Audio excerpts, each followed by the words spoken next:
Browsing. Hello, friends, and welcome to Monica Pierre, all the way from Louisiana. So we have a connection, New Brunswick, Canada, Louisiana, the US. And today we're going to talk about the real story behind your business, Monica. Thank you for Ooh. being here. Oh, thank you I'm for so having me. happy. Yeah. So the idea of the show is really to help women entrepreneurs going to be watching us or listening to the podcast, wherever you're going to be accessing that beautiful content that we're bringing to you every week.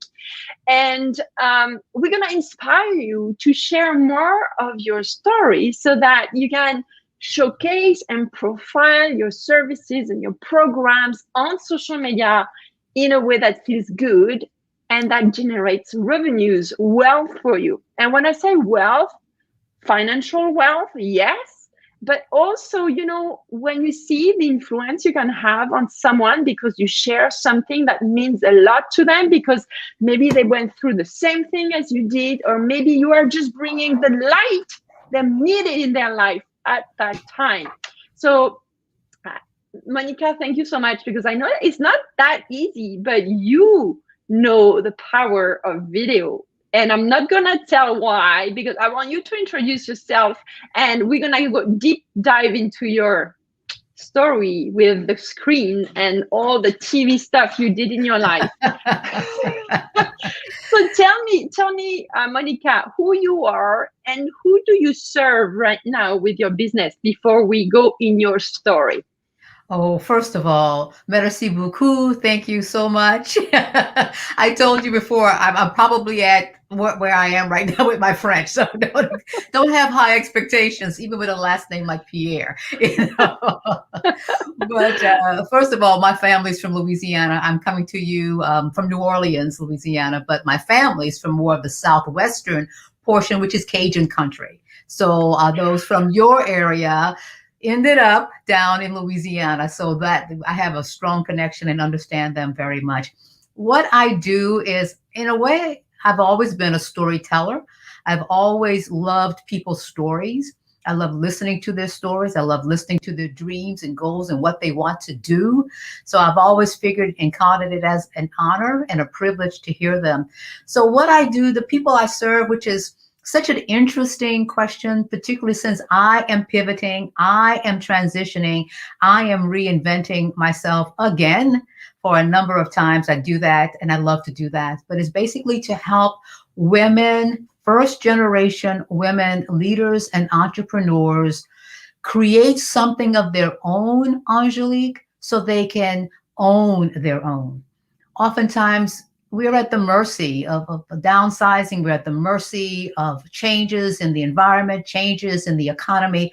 So I am here to really inspire and help women, particularly first generation women, leaders and entrepreneurs, say, you know what? I'm going to create something of my own.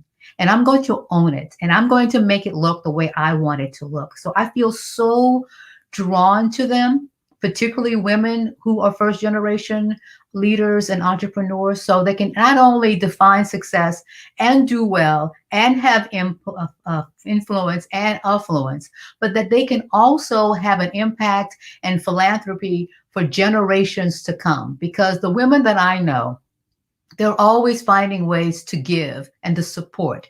So how do we come together and say, I'm going to intentionally create something that's going to have a lasting legacy, not just for me, not just for my immediate family, but for my community and my world for generations to come. If that's not an intro, wow. This is so beautiful. Yeah, and this is why we get along. This is why we clicked, Monica, because this is instantly, I so understand. instantly, yes. I know. Oh, it's so beautiful, because this is beyond what our own mission, right? It's a movement, right? It is. It's a movement. It's a movement that we're called to do. And yes, Angelique and Monica and other people, we think it's other people, but it's also us, the individual person. And one of the things that I always knew growing up, and I'll talk a little bit about being a sharecropper's daughter, and I know you're the daughter of a farmer, right? So we have things in common, media, also farming. And I just grew up a little bit knowing that there was a Monica in another part of the world. And though she may not have looked like me, she thought like me. She wanted something big and something that maybe nobody else in her town or her farm or the country area even thought about. And she often said, well, I don't know how I'm going to make it happen, but I know I can make it happen. And there's another little girl just like me looking at that same sky and that same moon and believing it for herself as well. Okay, you're gonna make me cry. No, Okay, no cry. because this is it. This is me in my field with my cat, walking all day in the fields, thinking of the world, all the wars. What can I do from my little farm to stop the wars, to make people be their true people, the beautiful people we all are?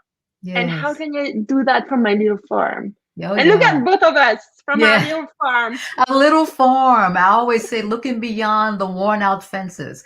And growing up as a sharecropper's daughter, I was in the fields, picking and digging sweet potatoes. And I was always chastised by my dad because I was literally dreaming. Picking potatoes, slowing down, dreaming. Oh, maybe I'm going to be in front of big audiences. I don't know where. I don't know how. And my father said, put your head down. Get to work. I'm building my dreams, Dad. Dad, come on. Yes, I'm dreaming my dream. All the sweet potatoes of the world brought you where you are today. And yeah, your amazing career.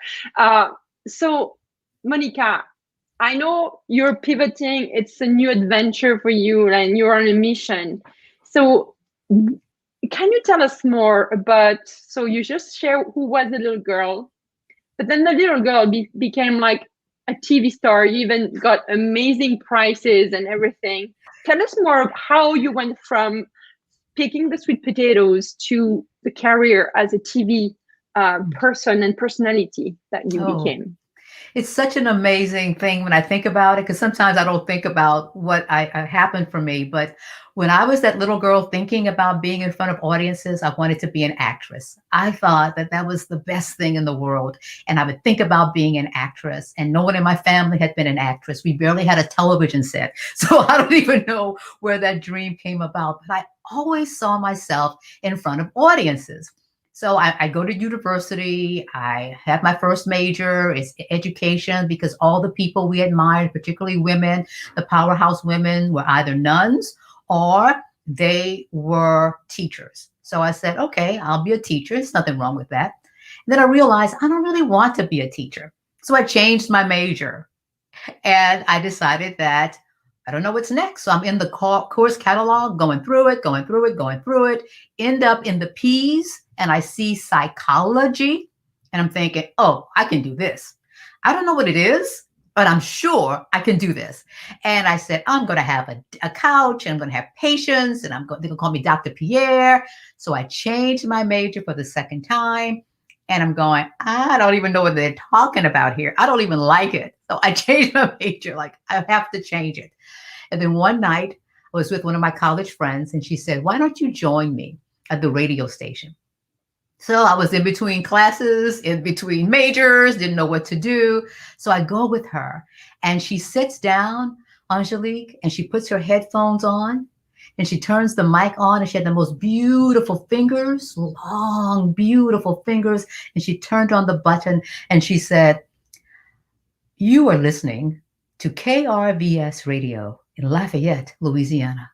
My name is Mara Jolivet. And I'm going, oh my God, that's amazing. I could do that. I can do that. And you know what I did the next day, right? I changed my major for the third time. And that's what I said, this is so close. It may not be acting, but it's so close. And then I learned I could tell stories. I could showcase people. So I changed my major and I graduated and I worked in television news, radio news. And it was always about the people I would talk to. I had so many questions for them.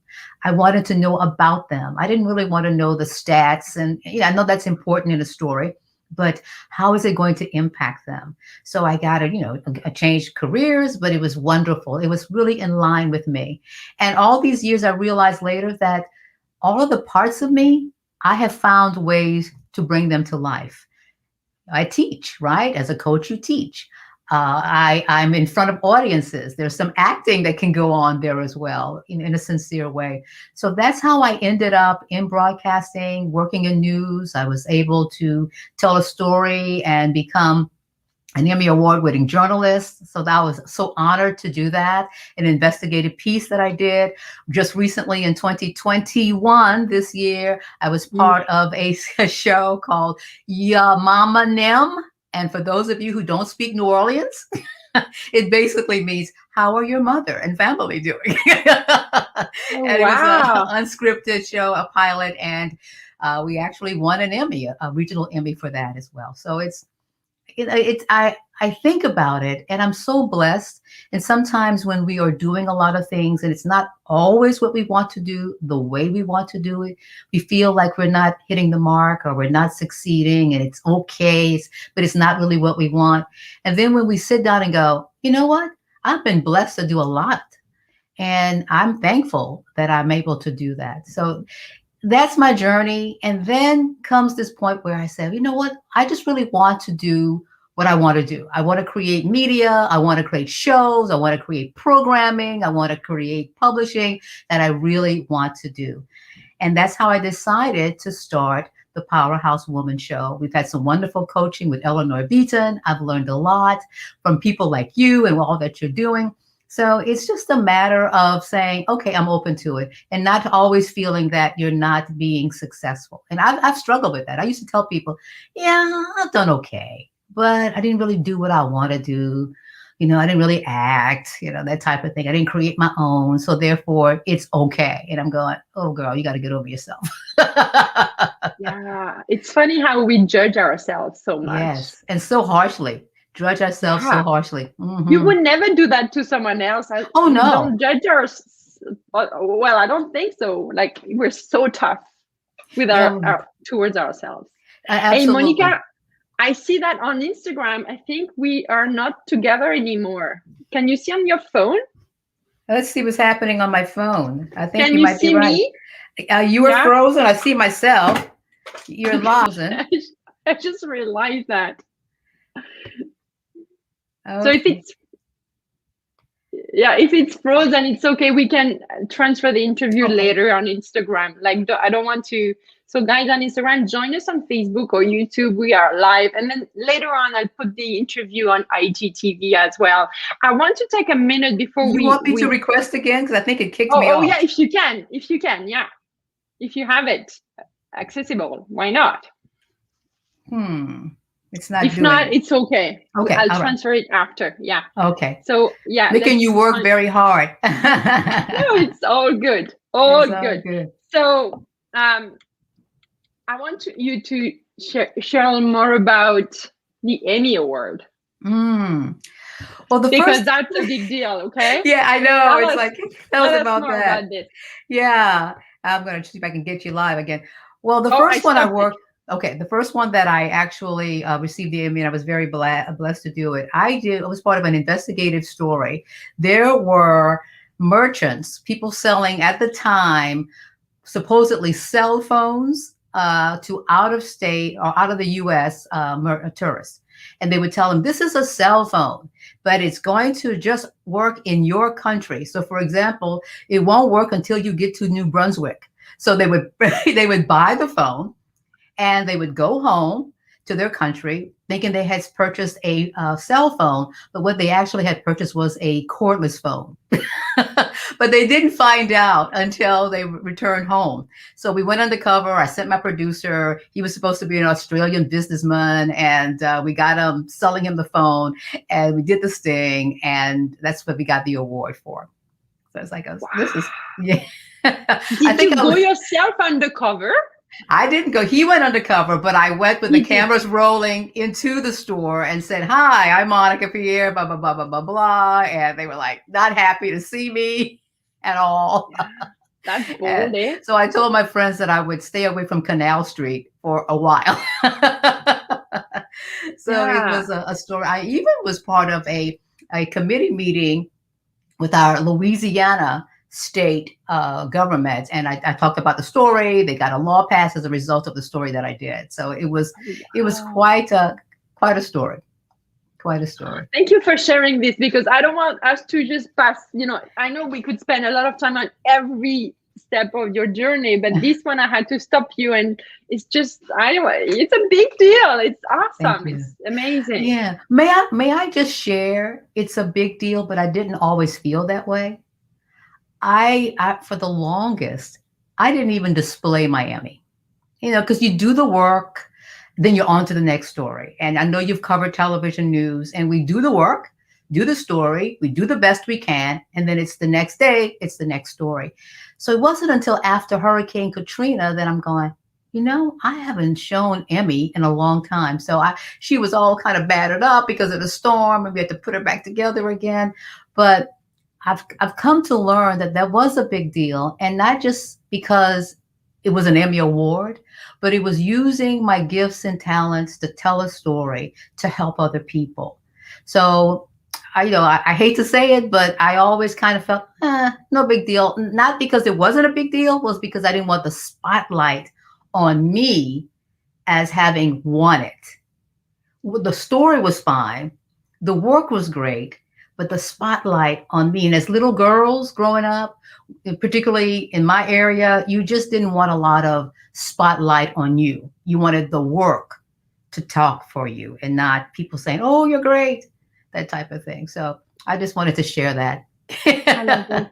Why is it, do you think, Monica, that so many of us as women, each time we are getting successful, we are like stepping back almost? Where's that coming from, do you think? I think it's coming from, we don't know how to celebrate what we've done. We think that if we're bragging, being bodacious, or being audacious, being out there, that somehow it taints the victory. It taints what was there, as opposed to saying, this is what I did, and I'm so grateful, and I'm so thankful. And yes, it's a big deal. And it's hard to say that sometimes. And we're taught in various cultures, especially, you don't want to necessarily bring attention to yourself. You're the worker, you're not the bragger. Go on and get something else done. So it was hard for me. It really, really was hard for me. Or we say, oh, it was a team effort. My executive producer, let's applaud that person. Let's applaud the camera person. Oh yeah, and I just happened to ask questions and put the story together. You were just optional. I was Right? there. You were holding the mic. Yeah, I was holding the mic. Anybody can hold the mic. So, but I like to, apologize to God for feeling that way. But I'm grateful that I recognize that. I also work at university. I teach the next generation of broadcasters announcing and how to use their voice and tell stories. And so my colleague said, let's work on your curriculum vitae, your CV. And I sent her some stuff. I said, yeah, sure. Won an Emmy, a couple of Emmys. I did this, I did that. And she goes, Monica, are you kidding me? There's so much more to you. And I had to do a mindset conversation with myself and saying, what is this about? Why are you only talking about 3 things when there are 33 things you could talk about? And when I went through, Angelique, I said, oh, I forgot I did that. Well, yeah, I did do that after Hurricane Katrina, where I actually moderated a 7-day citywide bus tour going through all of the city of New Orleans, showing the progress, showing the damage that was still there. You did that, but I completely forgotten about it. So I'm going to say, well, I need to really remember these things. Yeah. And I love in your new project, it's kind of about that, making sure that people don't forget what they're capable of and how to use that to bring the light to their life and the community and beyond, right? Yes, Is it absolutely. a little bit around? Yeah. It's like, stop being hidden, shine. Yes, be visible, right? Visible, yes. Use your voice, your ideas, your stories, right? And Right. make offers, because that's where that limitation you got with your Emmy Awards, or we any of us get for whatever good things, amazing things we've done. When it's time to sell, it triggers again. We're questioning what we're selling and the price we're selling at. Like all that triggering is coming back when we get exposed again, right? Yes, So yes. I just love how you bring it like from the sweet potato field where you were dreaming of becoming that visible woman, and life brought it to you. You worked for it and it was there all along the way. And now you're teaching more women to become visible. I just Yes. love it. And you have So, such a way of putting things in perspective. Angelique, I thank you for that. Yes, absolutely. And to stop hiding that light and that brilliance, and whatever the pivot is for you now, you can do it. There's more than enough things on your plate or skins on your wall to, even though you might call it something different, you can do that. yeah. So now that we have set up the scene of this, very visible life that you were kind of trying to hide, but it's not possible. You're on TV anyway, and you get Emmy Awards. You can't hide it. That's true. Don't hide your So, light. yeah. Tell me, what was the burning desire at that time from pivoting to your own business now that is empowering more people to become as visible as they can to transform the world their Mm. own way? In their own way. I've had some conversations of late with women who are also doing some extraordinary things, but they also share with me, I'm doing good, I do well, but it's not what I really want to do. Not what I want to do right now. I've done all these other things for 10, 20, 30, even more years, but now I want to do this. But the world sees them in this way. The world sees them as being part of this story. And they're just feeling that it's too late for them. And I thought about that. I said, I totally get that. I totally understand how it is to be seen in one light, and now you want to be seen in another light, or at least do something else. But you're worried that you may be running out of time. You may not have enough time to build it and grow it and make it prosperous and have all of the impact that you want. So I said, how can I help particularly these women who are having these conversations with me? They're still on the job that they're not enamored with anymore, or they're doing it because of the insurance, or they're there because the world expects them to do it because they're so good at it. They're so good at being an attorney. They're so good at being a communications director. They're so good at that, or being a reporter, but they want to do something else. They want to pivot. And everybody's situation is different. So I started thinking about how can we help them? What they're missing is, what is the next step, the mindset shift that needs to take place, and a plan. Because oftentimes we leave it open-ended. We go, I want to do it, but we never say when or what steps are going to take to get us to that point where it's going to be the time we pull the trigger. So whether it's like, I want to do this next year, next quarter, whatever, they never have that plan. We're ready. Either they get bounced, or there's some changes, or they get fed up and they grab their purse and their cell phone and they head out the door, never to be seen again. So how do we do something that bridges that gap in between? Yeah. Oh, I love this. I love this. I see that we have some comments here. Hélène says, I believe in my experience is whenever a woman is successful, it should not be too much I statement as what I did, what I feel, what I believe. Yeah. Thank you. Visible. Yes, Ellen, visible. And I feel it is difficult to find just the right balance between being proud and visible and making people feel you still are just the right touch of humility. Yeah, I see what you mean, Hélène. Absolutely. Yeah, Yeah. thank you. And again, I think what we tend to do is skew too much toward hiding, and not so worried so much about being too much or being a lot of I language. That's It really isn't our problem. Our problem is, like me, we hide our Emmy. You know, we put our Emmy under the bed. I love how you joke about it. So I know. tell me, Monica. So that was your burning desire, but then you had to make the decision. I'm going to do it, and you had to put a deadline on it. So, what was your biggest struggle at the time to make this move happen, and how did it feel? It felt wobbly. You know, I had wobbly legs because I could say, yeah, maybe I don't talk about it every day, but I have an Emmy. I have some things that I can point to in this other story that I have been living and telling. But the story of coaching, I even struggled with the word coach. I'm not a coach. You know, I struggled with that.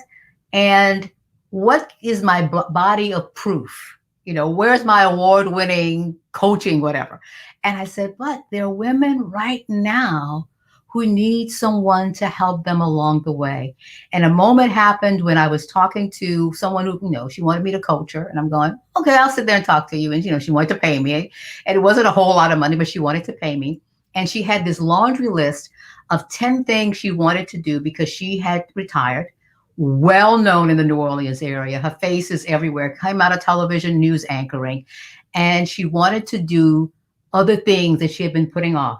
She goes, I want to do this and I want to do that. And I want to do, and I really want to do this. And I want to do this and I want to do, and there were 10 things. And I started thinking, that's a lot of things. What if she picked one? So I said, pick one. And she goes, I said, but just pick one. Pick one or I'll pick one for you. And she picked one, and it wasn't the one that I thought she would pick, but she said, I would do this one. I said, great. Now let's get it happening. And she goes, oh, but I got to do this. And I like to watch, you know, television, national news at this time. And I got to take my grandson to school and I love it. And then we come back. I got to go pick him up. I mean, she had this laundry list of reasons why. And I said, you know, you have worked early morning news. Oh my God, for 30 years. You've been getting up at 2:00 in the morning for many, many years. What if you woke up 1 hour before your favorite television show and started writing your book? And Angelique was like, da da da da, like like the sky opened up for her. She had never thought about it. And I said, my goodness, what I bring to the table is a perspective. I'm able to say, okay, have you thought about this? What if you did this one thing and it just becomes just this snowball? So she wrote the book that she had been putting off for 10 years. She finished it and got it to the literary agent in 3 weeks, you know, at least the, Wow. yeah. So she said, I have written more in this last 3 weeks than I have written other than news for a very long time. So I think that was a moment for me. It was a really big moment for me, and that it told me it doesn't matter what you call yourself that much. It matters what can you bring to the people you serve. What is your perspective? What is your unique way of doing it? Yours is social media, right, Angelique? That social media love. Mine is saying, well, let's look at it and let's come up with something. And instead of trying to do 10 things, let's try to do one thing and let's work on that.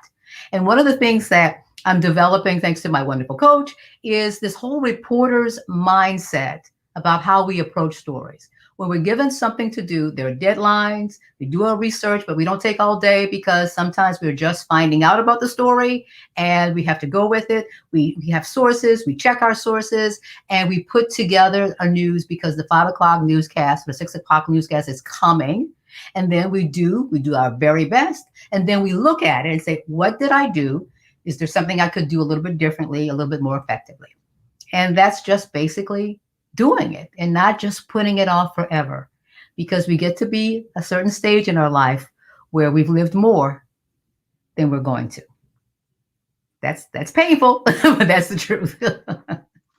Okay, so the message is, are you like, what are you waiting for to do your one thing? So start doing your list or reach out to Monica. By the way, I'm going to put your your things we prepared together with your email, because if you want if you love our interview and you want to learn more about what Monica does to help other women to speak their truth and become, and doing, like, instead of postponing all those 10 things to do in life, they should Yeah, talk to you, right? right. And Oh, ask yourself, if not now, when? If not now, when? Yeah. that's true. Because at the end of the day, nobody gets out alive. Nope. I'm sure people have tried, but no, you cannot get out alive. Sure, people have tried. So okay, so for you, so once you overcome that with that specific example, you were ready to go. So what did you want to be able to establish once you knew, okay, now you gave yourself the green light of moving forward? So what was the thing you wanted to accomplish? Well, one of the things I did not have, have you ever watched The Wizard of Oz at the end Mm, where they all were looking for something, whether it was the brain, the heart, the courage, home, whatever. And they learned that what they were looking for, they already had. They already had it. So if you've been putting off, you already have what you need. You just need someone to help you identify what that is and work toward it. So one of the things that I did not have, and through coaching and Eleanor Beaton, and we met each other there, was I did not have an offer.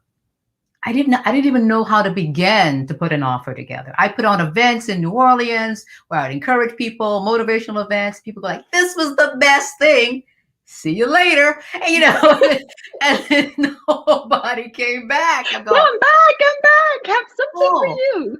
I should have had something else. I did not know that.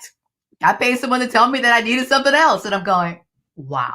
So we were able to put together what we call the Powerhouse Intensive, because many of the women, very specifically, they're very successful. They're very accomplished. They may still be working full time, doing something, but they want to start moving in the direction of what they really want to do. And for them, is a sense of urgency. So we came up with the Powerhouse Intensive. It's 7 weeks where we look at, if you got 10 things on your list or 20 things on your list, what is it? What are the steps that we can do? What's the deadline? How do we use that reporter's mentality of getting things done? Because again, we don't play, we got to get it done. You don't have time to sit there and say, I wonder if my eyebrows look okay. You've got to be on. It's funny you say that, because when I sit down sometimes to write my next blog article or a copy of some sort, sometimes I'm like, it takes me forever. And I always go back to the newsroom. I'm like, it had to go out and be edited. And so yes. Right. Is it Pulitzer Prize winning? Is it Emmy Award winning all the time? Most likely not. But then, we just kind of keep it out there forever. And we never make that decision, say, okay, here comes the deadline. We're live at 5. Let's go.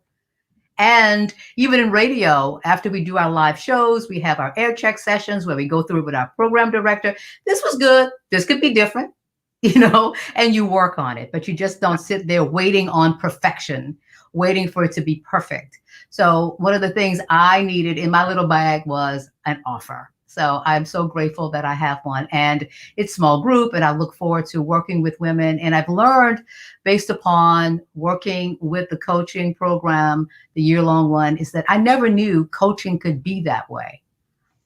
I didn't know. I had never had a coach before. So I had built up these ideas that it's like, oh, you're going to always feel like you got to come up with an answer. You're going to always feel like you're less than. You're going to always feel. It was a crazy story I was telling myself. But then I experienced something totally different. And you get to meet great people like Angelique and go like, wow, that was going to be my little pen pal growing up.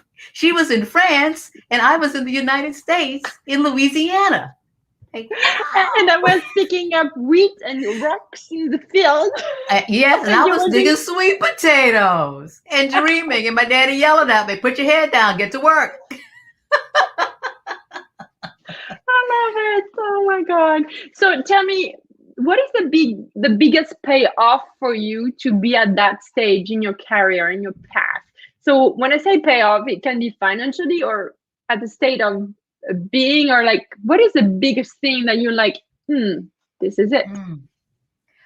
This is it. Oh, that's such a deep, wonderful, beautiful, rich, as you call it, juicy question. It's that all the things that I have believed, especially when I was younger, that you can create it, you can be the star in it, is possible. It got a little, beaten out of me, but it was important because now I know that now is the time. If not no, now when, and if not who, you who. So I'm at the stage where we get to the point where, you know what, I can talk myself out of this all day long until the cows come home. But if I want this, I'm ready for it, and I'll figure it out bit by bit, step by step. I'll make some mistakes. I'll skin my knees. I'll go left and I should be going right. But it's now. Now is the moment to do it. Not later. Not later. Ooh, I'm chills. Ooh. So tell me, what, because we always talk about the real story and you shared so much of real stuff, but what is the biggest fear now at the step that you are like, what is the biggest fear that would stop you or that you see in your client that are always stopping them? Being afraid that you won't figure it out, that you won't be successful at it, particularly if you're very successful now, that you've done a body of work that people recognize, applaud, appreciate, and comparing this to that. This is new. It's like planting a different crop. You can't expect the blackberries or the berries or the blueberries to look the same way the sweet potatoes look or the wheat look. They're different. So in that, there's exploration, there's figuring it out, but it's nothing you cannot do. Nothing you cannot figure out. And to not beat yourself up, not make yourself feel less than because you put it out there on social media and nobody came. Right? Yeah. That's a big one. Or you want to talk about this now. Well, I am this. I'm a barista. But remember when you were a barrister? I want to, like they want to go back and people want to go back, and then you start saying, well, maybe it's too late. To me, that makes your soul cry. To feel that there's nothing else, that it's too late, that you won't have joy doing it. That's heartbreaking. Oh, I love this. Love this. Oh my God, you put the right words. I'm sorry, my phone is ringing as you talk because I think it's so amazing when you say, and I can't even stop the phone because I'm glued to what you say. Tell them you're busy. I don't hear it. Okay, good. I'm like, I don't hear it. Who's calling me? Oh my God. Yeah, I love it. Tell the Prime Minister you're busy. I'm busy. Monica and I are talking about what we believe in. Yes. Right? Yes. So how much, Monica, so now, how much do you use social media to amplify your message yourself? Now that you are on your own, you don't have your broadcast behind you, like. I thought about this question, and you have a way, Angelique, of people just being so transparent, vulnerable, and honest. I was one of the people who are like, ugh, social media, my eyes are rolling. I'm going like, okay, I'll do just what I got to do, but no more. And I'm not even going to say I love it because I don't. I do not love it. But here's what happened during COVID last year. I finally realized what social media is really about for me. Is about being the gatekeeper. I get to say yes. I get to say, we're going to go and do this YouTube show live, and I'm going to do it on a Thursday. At this time, I'm going to have guests. I'm going to go live on Facebook. I get to say yes to what I want and don't have to listen to the no's from my program director or people who say, I'll get back with you, and they never do. So now I'm embracing it more because I see the power in it to be the creator, so I can create my own and own my own. I can grow my email list. I never even thought about those things. So I am not as resistant and reluctant as I was a year ago.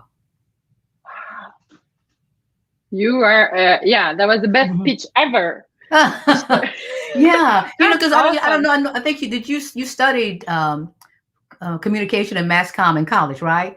And oftentimes we have to study the different theories, mass comm theories, and one of them is being the gatekeeper, the one who decides what people see, the one who how people hear. Yeah, We're the I love this. gatekeepers Yes, of our own audiences, our of our own own. message. Yes, yes. And Yeah, what a I just thought about it. responsibility. This Yes. is, yeah. And this is always what I say to my student. If you decide to go online, you can drop them when you're too tired or you have enough or you decide you're building a family. Like they're real people.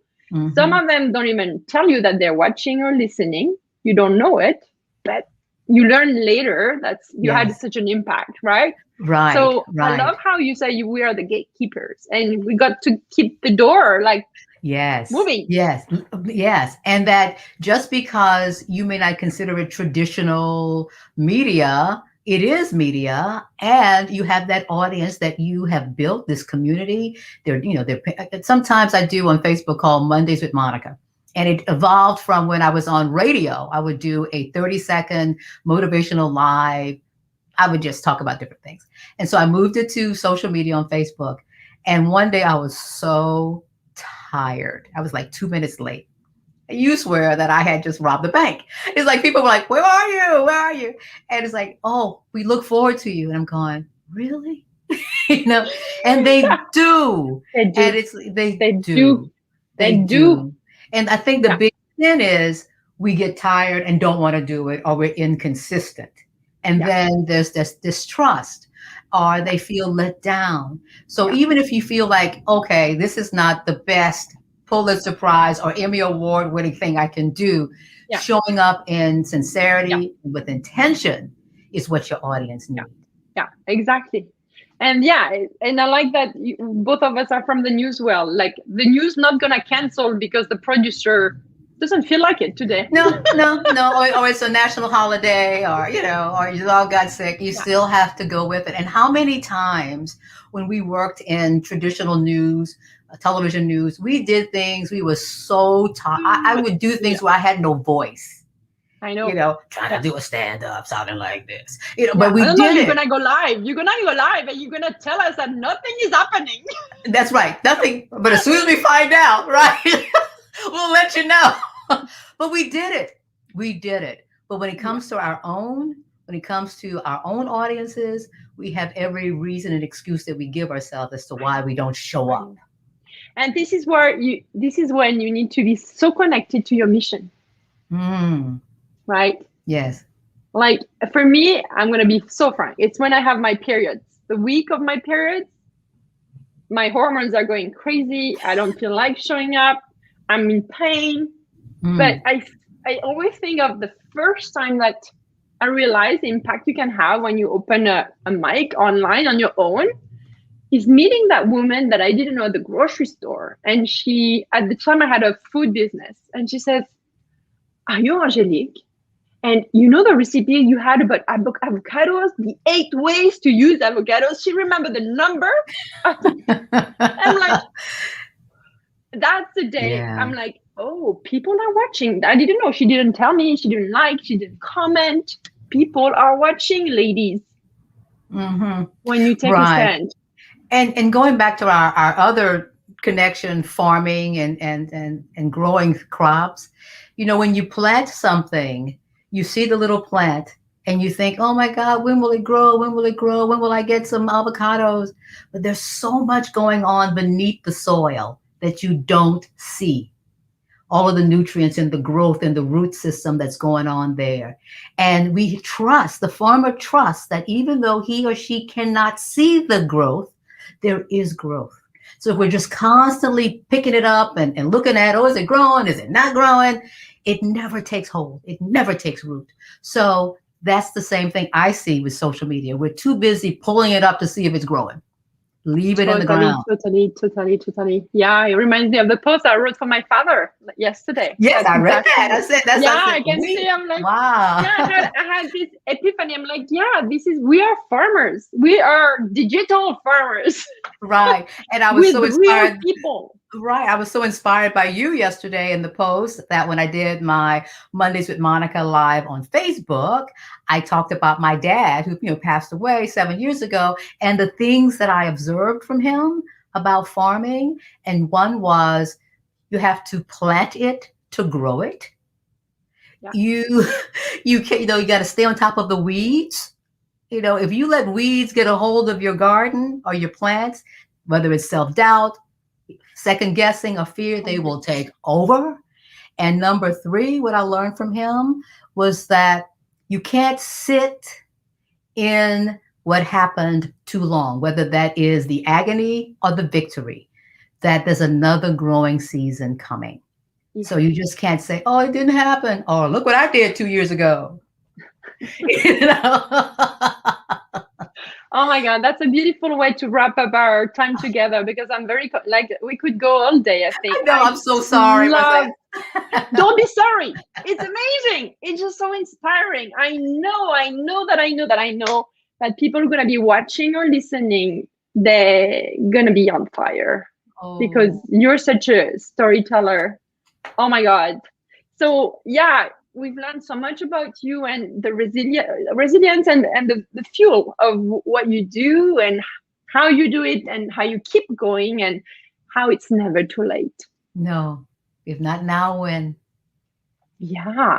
Oh my God, I love it so much, Angelique. This is a blessing because of social media. I am talking to you and you are in New Brunswick. I'm in Louisiana. I know, it's amazing. Yeah, I love the internet. So if you want to talk to Monica, it's Monica at thepowerhousewomanshow.com.